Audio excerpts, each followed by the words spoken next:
ജാമ്യമില്ലാത്ത വകുപ്പിൽ നമ്മളാരെങ്കിലും പെട്ടിരുന്നെങ്കിൽ ഏതായ അവസ്ഥയാവുമായിരുന്നു. നമ്മളിപ്പോൾ ജയിലിനകത്ത് കിടന്നേനെ ഉറപ്പാണ്. ഇപ്പം പിടിപാടും ബന്ധങ്ങളും അവർക്ക് ഉള്ള ആ ഒരു പവർ വെച്ച് അവർ മുന്നോട്ട് പോവുകയാണ്. പക്ഷേ നമുക്ക് ഇത് പ്രതികരിക്കാൻ ചാനലിലൂടെയും കോർട്ടിലൂടെയൊക്കെ പറ്റുള്ളൂ. നമുക്കല്ലാതെ അവരുടെ അടുത്ത് പോയി നേരിട്ട് പറയാനോ അല്ലെങ്കിൽ പോലീസുകാരുടെ അടുത്ത് പറഞ്ഞു കഴിഞ്ഞാൽ നമ്മൾ നാളെ കേസിൽ അകത്താവും. അതായത് നമ്മൾ കേസിൽ ഒരു പ്രതിയാവും. അതാണ് ആദ്യം ചെയ്തത്. ആദ്യം പരാതി കൊടുക്കുന്ന ഞാൻ, എന്നിട്ട് എൻ്റെ പേരിൽ ഞാൻ കൊടുത്ത പരാതിക്ക് നടപടിയില്ല. മാഡം രണ്ടാമത് കൊണ്ടുവന്ന് പരാതി കൊടുക്കുന്നു, മാഡത്തിൻ്റെ പരാതി അക്സെപ്റ്റ് ചെയ്യുന്നു, വീട്ടിൽ പോയി മൊഴിയെടുക്കുന്നു. ഇതൊക്കെ രണ്ട് നിയമം എല്ലാവർക്കും ഒരേപോലെയല്ലേ? പാവപ്പെട്ടവനും ഉയർന്നവനും ആയാലും നിയമം എല്ലാവർക്കും ഒരേപോലെയാണ്. പക്ഷേ ഇത് അങ്ങനെയല്ല. ഉയർന്ന ആൾക്കാർക്ക് നിയമം അവർക്ക് ആനുകൂല്യം കൊടുക്കുന്ന പോലെയാണ് തോന്നിയത്. അതുകൊണ്ടാണ് കോടതിയിൽ എനിക്ക് വിശ്വാസമുണ്ട്. കോടതിയെ വിശ്വാസമുള്ളതാണ് കോടതി കൊടുത്തത്. കോടതി നിയമപരമായിട്ട് പോയി ഇതിനുള്ള തക്കതായിട്ടുള്ള ഇത് അവർക്ക് ഉണ്ടാക്കുമെന്നാണ് തോന്നുന്നത്. പക്ഷേ എന്നാലും ഈ പോലീസുകാർ അവരെ സൈഡ് ആയിട്ടാണ് എനിക്ക് ഫീൽ ചെയ്ത് തോന്നിയില്ല. സത്യമായിട്ടുള്ള കാര്യമാണ്.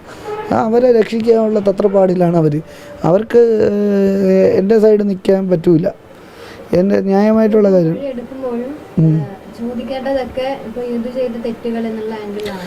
ഞാനാണ് ഇന്ന കേസുകളുണ്ടല്ലോ മലയൻകീഴ് സ്റ്റേഷനിൽ. ഞാൻ ഇതുവരെയ്ക്കും അറിഞ്ഞിട്ടില്ല മലയൻകീഴ് സ്റ്റേഷനിൽ എൻ്റെ പേരിൽ കേസുണ്ടെന്ന്. എന്നെ വിളിപ്പിച്ചിട്ടില്ല, എന്നെ പരാതി പറഞ്ഞിട്ടില്ല. എൻ്റെ അടുത്ത് വന്നു പോലീസിൻ്റെ ഭാഗത്തെന്ന് പറയുന്നത് ഞാൻ പറഞ്ഞു അങ്ങനെ കേസ് നിലനിൽക്കുന്നുണ്ടോ? അതല്ല, ഇങ്ങനെ പറഞ്ഞു പേരുകളൊക്കെ ഉണ്ട്. അങ്ങനെയാണെങ്കിൽ ഓരോരുത്തർ ഈ പോലീസുകാരൊക്കെ ഈ പറഞ്ഞ മേഡത്തിൻ്റെ പേരിലോ അല്ലെങ്കിൽ നമ്മുടെ സഹോദരൻ 5 പേരില്ല എല്ലാവരും കേസും തിരക്കണം. അതാണ് ചെയ്യേണ്ടത്. രണ്ടുപേർക്കും ഒരേ നയമല്ലേ വേണ്ട, രണ്ടുപേർക്കും വേറെ വേറെ നയമല്ലല്ലോ വേണ്ട. നിയമങ്ങൾ എല്ലാവർക്കും ഒരേപോലെയാണ്. പക്ഷേ നീതിയുക്തമല്ല പോലീസിൻ്റെ ഇടപെടൽ എനിക്ക് നീതിയായിട്ട് തോന്നുന്നില്ല. അതൊക്കെ എനിക്കത് കേൾക്കുമ്പോഴേ ചിരിയാണ് വരുന്നത്. എന്തെന്ന് വെച്ചാൽ നമ്മൾ ഈ വണ്ടി ഓടിച്ച് എങ്ങനെയെങ്കിലും തിരുവനന്തപുരത്ത് എത്തിക്കാൻ നോക്കൂ. നമുക്ക് ഈ മേയറാണെന്ന് നമുക്ക് അറിഞ്ഞുകൂടാ. ഒന്നാമത്തെ ദിവസം ബാക്കിൽ ലേഡീസാണോ ഇരിക്കുന്നത് നമ്മൾ അറിയുന്നില്ല. വണ്ടി മാത്രമല്ലേ നമുക്ക് കാണാൻ പറ്റുന്നുള്ളൂ. അതിൻ്റെ അകത്ത് ആരിയ്ക്കുന്നു, എത്ര പേരിയ്ക്കുന്നതൊക്കെ പുറത്തിറങ്ങിയപ്പോഴല്ലേ നമ്മൾ അറിയുന്നത്. അത് പിന്നീട് പ്രശ്നങ്ങളായി, സംസാരമായി, വാക്കേറ്റമായപ്പോഴത്തേക്ക് അങ്ങോട്ടും ഇങ്ങോട്ടും വാക്കുകൾ പറഞ്ഞു. ശരിയാണ്, അത് എന്നെ പറഞ്ഞപ്പോഴത്തേക്ക് ഞാൻ തിരിച്ചു പറഞ്ഞു. അത് പിന്നീടാണ് മേയറാണെന്നും ഇതൊക്കെ അറിയുന്നത്. പക്ഷേ ആ മാഡത്തിൻ്റെ അടുത്തോ ഈ MLA സാറിൻ്റെ അടുത്തോ ഞാൻ മോശമായിട്ട് പെരുമാറിയിട്ടില്ല.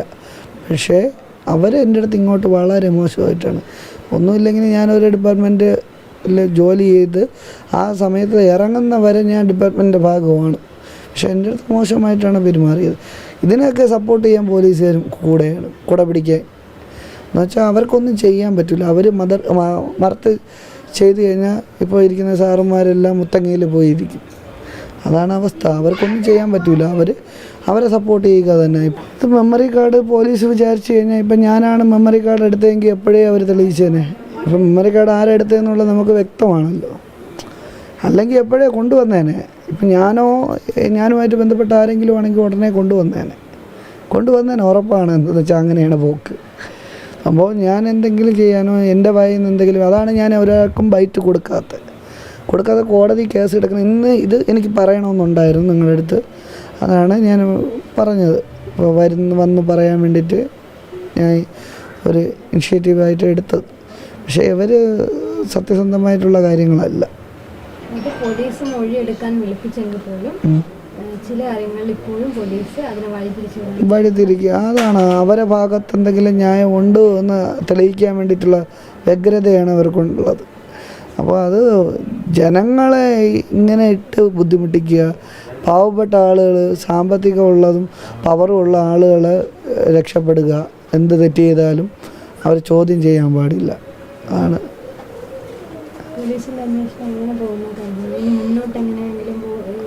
ഇത് കോടതി വഴി തന്നെയാണ് മുന്നോട്ട് ഞാൻ പോവുള്ളൂ. പോലീസിന് എനിക്ക് ഒരു വിശ്വാസമില്ല, കോടതിയെ എനിക്ക് വിശ്വാസമുള്ളൂ. കോടതി എന്തായാലും സത്യസന്ധമായിട്ടേ പോവുള്ളൂ എന്ന് എനിക്ക് ഉറപ്പുണ്ട്. എൻ്റെ കൊച്ചിൻ്റെ കാര്യം, എൻ്റെ സ്കൂളിൻ്റെ ഫീസിൻ്റെ കാര്യത്തിൽ എനിക്ക് നല്ല വിഷമമുണ്ട്. എന്ന് വെച്ചാൽ അങ്ങനെയാണ് ഇവർ അത്രയും മാത്രം ഇറിറ്റേറ്റ് ചെയ്യണം. ഇവരല്ലെങ്കിൽ ചിന്തിക്കണം ഇങ്ങനെയാണ് ഉള്ള അവസ്ഥ. ഈ പോലീസുകാരായാലും ഇവരെ സപ്പോർട്ട് ചെയ്യുന്ന ഓരോരുത്തരായാലും നമുക്ക് എനിക്കൊരു കുടുംബമുണ്ട്, എനിക്കൊരു കുഞ്ഞുണ്ടെന്നുള്ള ഒരു ചിന്ത ഇല്ല അവർക്ക്. അവരവരവരുടെ കാര്യത്തിന് വേണ്ടിയിട്ട്. പിന്നെ അവരിപ്പോഴും ജോലിക്ക് പോകുന്നെന്നാണ് ഞാൻ അറിഞ്ഞത്. എന്തുകൊണ്ട് അവരിങ്ങനെ കേസിലുള്ള ഒരു അലിഗേഷൻ ഉണ്ടായിട്ട് ഇവർ മാറ്റി നിർത്തുന്നില്ല?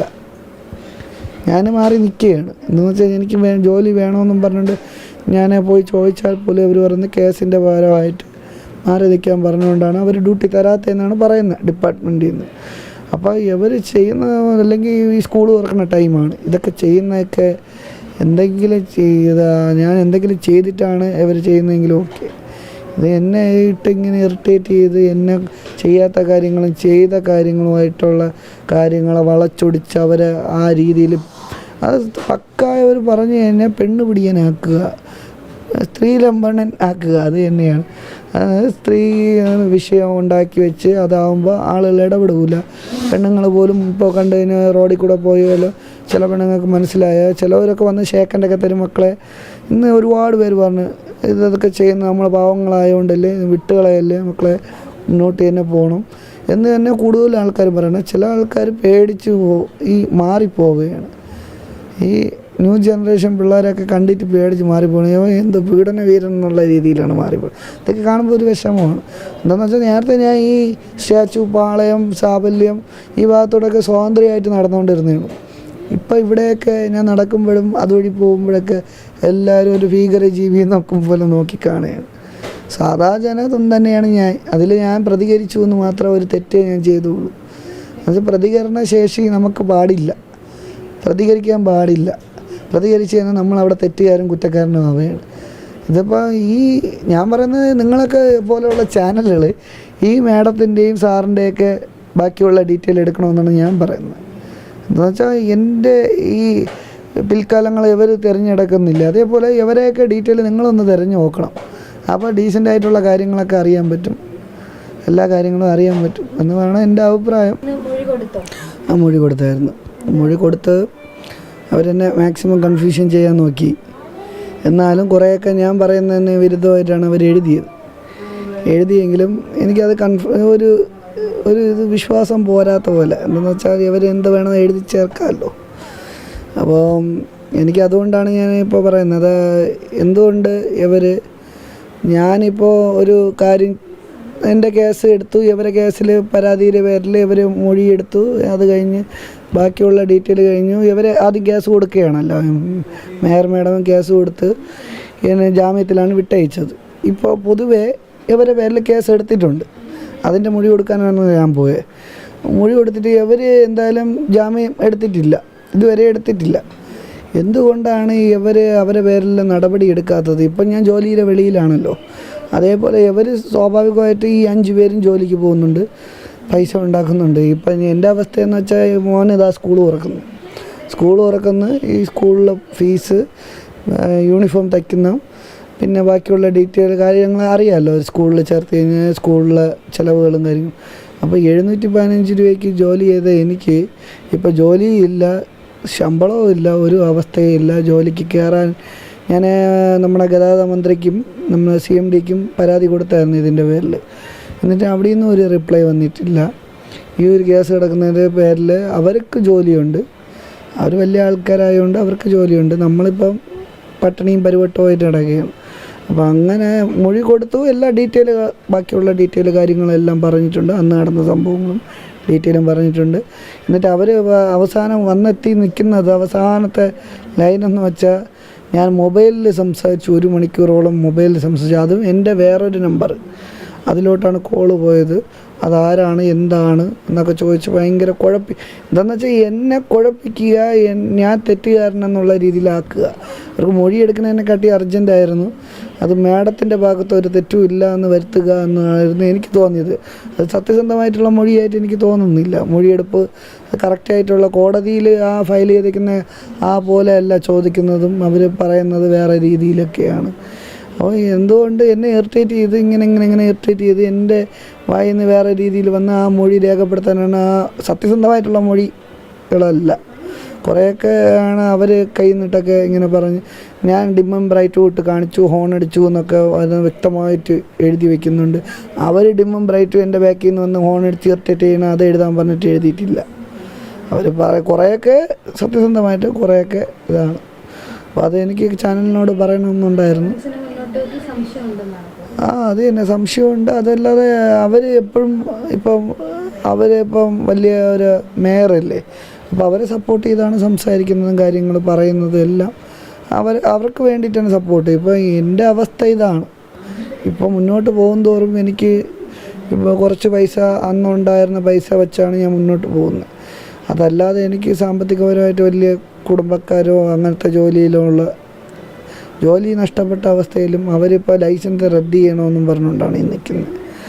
ലൈസൻസ് റദ്ദ് ചെയ്യാൻ വേണ്ടിയിട്ട് ഞാൻ തെറ്റൊന്നും ചെയ്തിട്ടില്ല.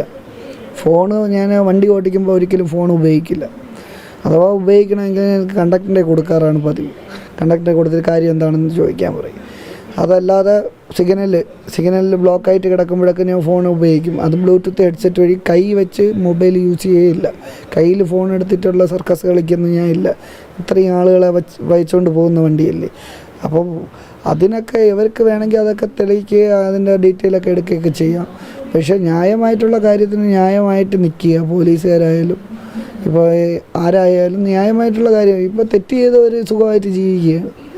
തെറ്റ് ചെയ്തിട്ട് അവർ സുഖമായിട്ട് ആ ഒരു മേയർ എന്ന പദവിയും MLA ആയാലും MLAയുടെ മേയറെ സഹോദരനായാലും സഹോദരിയായാലും മറ്റ് 5 വ്യക്തികളും സുഖമായിട്ട് ജീവിക്കുന്നുണ്ട്. അവർ ജോലിക്ക് പോകുന്നുണ്ട്. അവരെ പേരിൽ കേസെടുത്തിട്ട് ഒരു ജാമ്യത്തിൽ പോലും അല്ല. എന്നെയാണെങ്കിൽ പെട്ടെന്ന് പിടിക്കാനുള്ള ധൃതിയും സാധാരണ ഒരു ജനമാണ് ഞാൻ. എന്നെ പിടിക്കാനുള്ള ആർജവം പോലും ഒരു മേയറിനെ പിടിക്കുക ഇത്രയും കാലമായിട്ട് കേസെടുക്കാനോ അവർക്ക് സാധിച്ചില്ല. അതാണ് എനിക്ക് വലിയൊരു വിഷമമായിട്ട് തോന്നുന്നത്. വെച്ചാൽ ഒരു പ്രഹസനം മാത്രമേ.